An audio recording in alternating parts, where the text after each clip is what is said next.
आणि एक महत्त्वाची बातमी आहे, मला आता भाजप प्रवेशाची घाई नाही असं वक्तव्य एकनाथ खडसे यांनी केलंय। महायुतीला अपेक्षेपेक्षा मोठा फटका बसल्याचं देखील खडसे म्हणाले।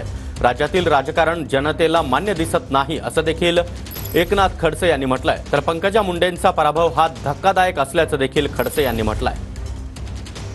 ज्येष्ठ नेते एकनाथ खडसे आपल्यासोबत आहेत। महाराष्ट्रामध्ये या ठिकाणी महाविकास आघाडीने मोठी मुसडी मारलेली आहे आणि महायुतीला मोठा फटका या ठिकाणी बसलेला आहे।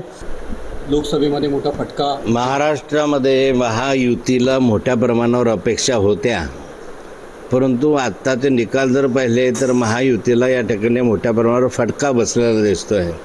त्यातल्या त्यात भारतीय जनता पार्टीचे 23 खासदार मागच्या कालखंडामध्ये होते, आता ते 9 वर आले आहे आणि यामध्ये राज्यामध्ये कमी मतदान झालं, आपलं कमी खासदार निवडून आल्याचा फटका हा केंद्रामध्ये नरेंद्र मोदींना पंतप्रधान होण्यासाठी अडथळा ठरू शकतो।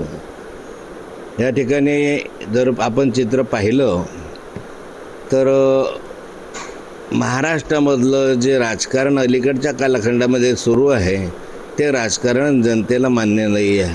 आणि मी रावेर लोकसभा क्षेत्राच्या संदर्भामध्ये भारतीय जनता पार्टीमध्ये प्रवेश करण्याची इच्छा व्यक्त केल्यानंतर या जळगाव जिल्ह्यामध्ये एक प्रकारे आमच्या कार्यकर्त्यांमध्ये चैतन्य आलं। जे आधीचं भाजपचं होतं बळ, त्यामध्ये अधिक आमच्याही कार्यकर्त्यांचं बळ त्याला जोडलं गेलं आणि या दोन्ही भाजपच्या जागा ज्या आहेत त्या चांगल्या मताधिक्याने निवडून आल्या। हो, आता आपला पक्षप्रवेश देखील होऊ शकतो का?